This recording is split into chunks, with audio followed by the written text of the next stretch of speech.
Berikut saya tampilkan portofolio beliau. Beliau memegang saham Apple, beliau memegang saham Coca-Cola. Buat yang baru gabung, jangan lupa like, subscribe, dan nyalakan notifikasinya untuk mendapatkan informasi seputar bisnis, keuangan, dan mindset sukses.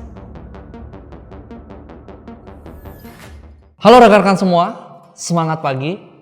Jumpa lagi dengan saya Belirah. Ya, kali ini saya masih akan memberikan tips and trick bagaimana berinvestasi di saham. Ya, di video sebelumnya saya menjelaskan kita itu harus trading atau long term investment atau jangka panjang. Pertanyaan-pertanyaan pun sudah saya jelaskan pada video sebelumnya. Ya, pada video kali ini saya akan menjelaskan tips and trick lanjutan dalam berinvestasi saham dan contoh investor sukses dari investasi saham atau dari trading. Yang pertama adalah tips and trick untuk investasi saham jangka panjang. Pertama, fokus pada saham yang Anda ketahui atau berinvestasilah pada perusahaan yang Anda ketahui, ya. Lalu yang kedua, fokus pada perbedaan antara value dan price, nilai dan harga.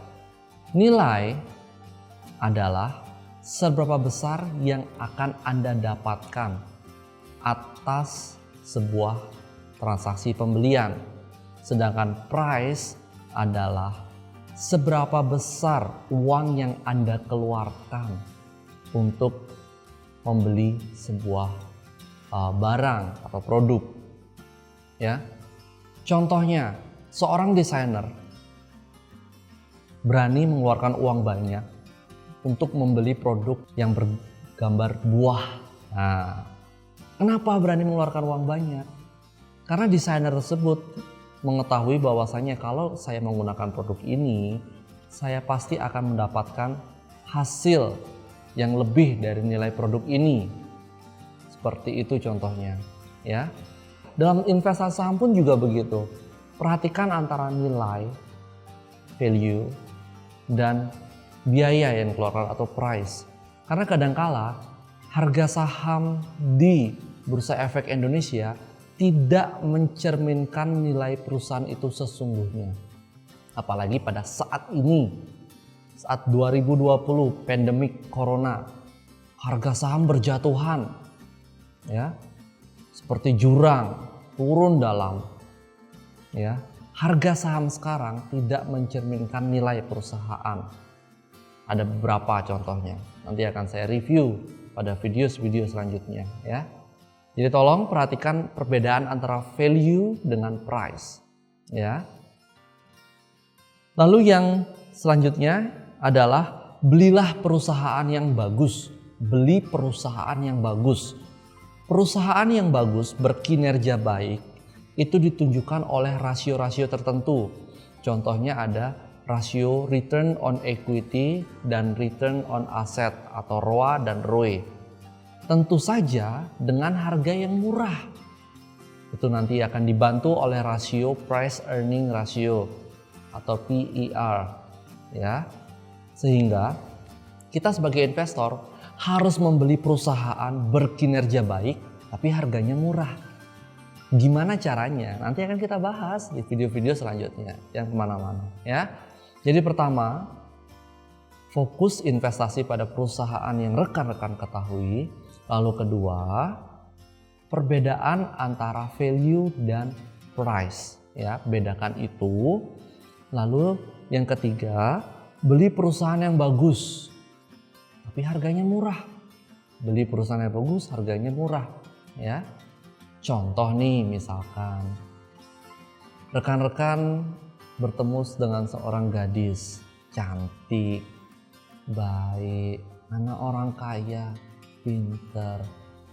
Wajar nggak dia jual mahal? Wajar sekali, ya. Nah, tetapi bagaimana cara kita sebagai kaum jombloan gitu untuk berkenalan dengan gadis yang baik, pinter, anak orang kaya, tapi nggak jual mahal? Seperti itu, ya.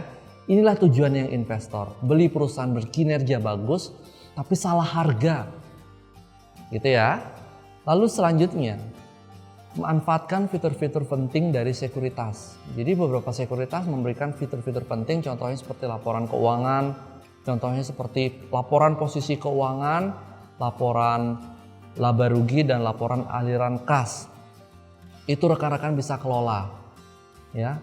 Lalu juga dikelola data manajemennya apakah bagus, apakah tidak pernah kena kasus selama ini, seperti itu, ya.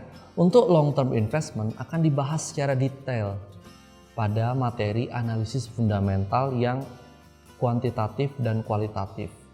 Oke, selanjutnya tips investasi saham buat rekan-rekan yang trading. Yang pertama masih sama nih, trading pada saham perusahaan yang rekan-rekan ketahui, ya. Jadi saya saran tetaplah trading pada perusahaan-perusahaan besar, ya. Hafalkan polanya. Jangan trading pada saham-saham yang bersifat gorengan. Apa itu gorengan? Nah, silakan diskusi di komen, ya. Lalu nomor 2, fokus kepada analisis fundamental dan teknikal. Seperti yang saya sebutkan pada poin pertama tadi, tetap trading pada perusahaan yang berfundamental bagus. Lalu kedua, fokus sama analisis teknikal. Analisis teknikal itu adalah analisis yang membantu kita sebagai seorang trader menjawab pertanyaan, ini saham bisa dibeli kapan ya?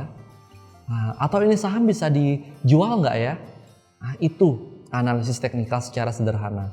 Membantu kita menjawab pertanyaan kapan beli atau jual saham.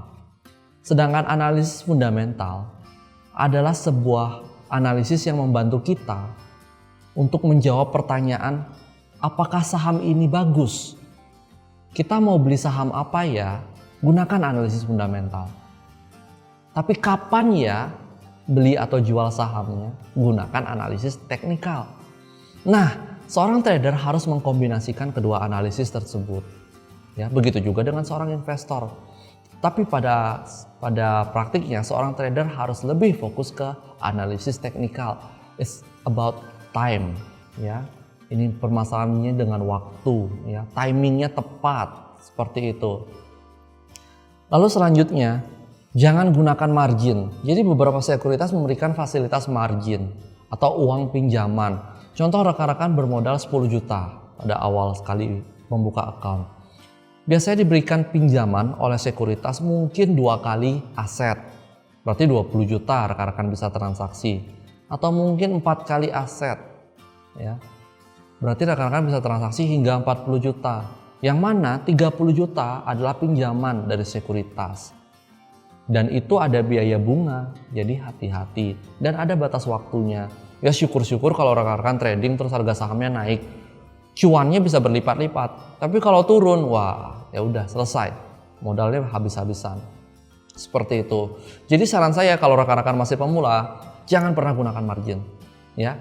Trading dengan modal sendiri. Modal 10 juta ya udah trading 10 juta. Modal 5 juta ya udah trading 5 juta. Modal 100 juta ya udah trading 100 juta.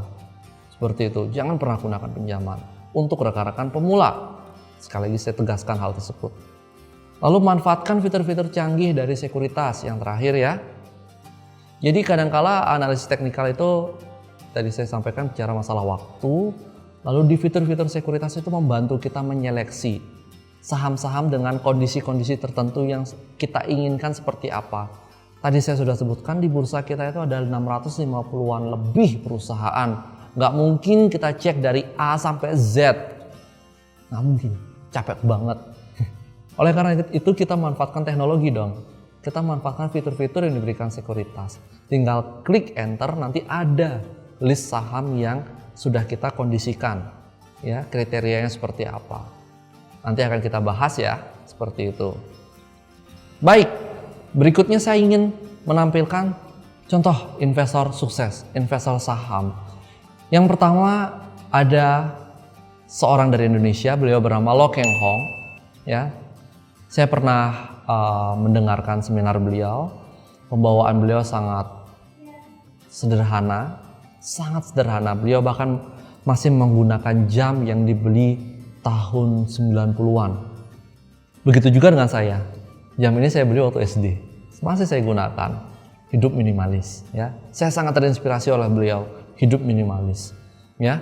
Kekayaan beliau per tahun 2012 itu sebesar kurang lebih 2,5 T. tahun 2012, sedangkan faktanya bursa kita tumbuh puncaknya tahun 2018. Bagaimana dengan kekayaan beliau? Ya, sampai saat ini saya belum mengetahui data pastinya. Ya, mungkin beliau mau komentar di komen ya untuk menyampaikan kekayaan pastinya. Yang jelas beliau adalah salah satu value investor sukses di Indonesia.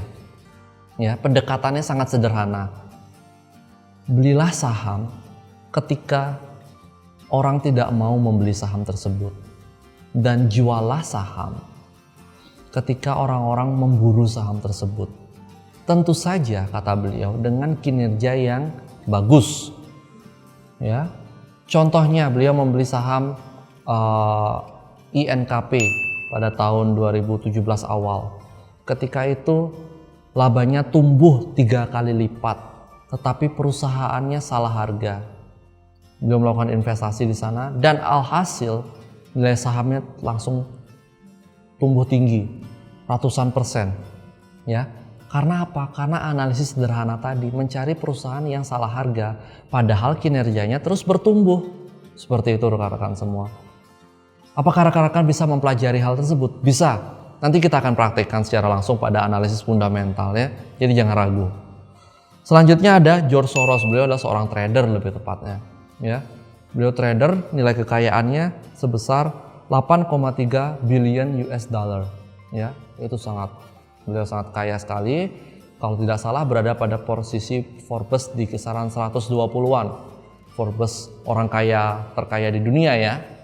Beliau adalah seorang trader mata uang ya, dan trader saham. Lalu yang paling hebat, yang menjadi panutan saya, yang menjadi guru saya sejak tahun 2012, beliau adalah Warren Buffett. Ya, beliau adalah value investor juga. Ya, mencari perusahaan yang salah harga tapi berkinerja luar biasa. Nilai kekayaannya mencapai 67,5 billion US dollar. Beliau berada pada posisi 4 Forbes. Ya, baru kemarin beliau melakukan rapat umum megang saham, menjelaskan tentang keadaan pasar terkini. Ya, beliau mengatakan bahwasanya jangan takut walaupun pasar turun, selalu ada potensi. Ya, silakan pilih perusahaan yang salah harga. Berikut saya tampilkan berikut saya tampilkan portofolio beliau. Beliau memegang saham Apple, beliau memegang saham Coca-Cola, lalu Bank of America melalui salah satu perusahaannya itu yang bernama Berkshire Hathaway. Apple, ya. Semua orang tahu Apple adalah produk yang superior, produk yang banyak digunakan oleh kita, terutama anak muda, iPhone, ya, dan lain sebagainya. Tetapi siapa yang tahu ternyata perusahaan tersebut dimiliki oleh seorang yang bernama Warren Buffett. Tadi di awal saya sebutkan, jadilah pemilik dan juga jadilah konsumen. Ya, kalau kita bisa jadi pemilik, kenapa kita harus jadi konsumen aja? Seperti itu. Lalu Coca-Cola, ya. Semua orang kenal Coca-Cola, semua orang pasti pernah mencicipi Coca-Cola. Tapi siapa yang sangka ternyata saham Coca-Cola bisa dibeli. Ya. Itu adalah salah dua dari perusahaan beliau. Bagaimana dengan kita? Apakah kita mau menjadi seorang investor juga? Saran saya, segeralah action. Jadilah seorang pemilik perusahaan, tidak hanya seorang konsumen. Sekian video dari saya, sampai jumpa pada video-video selanjutnya. Terima kasih.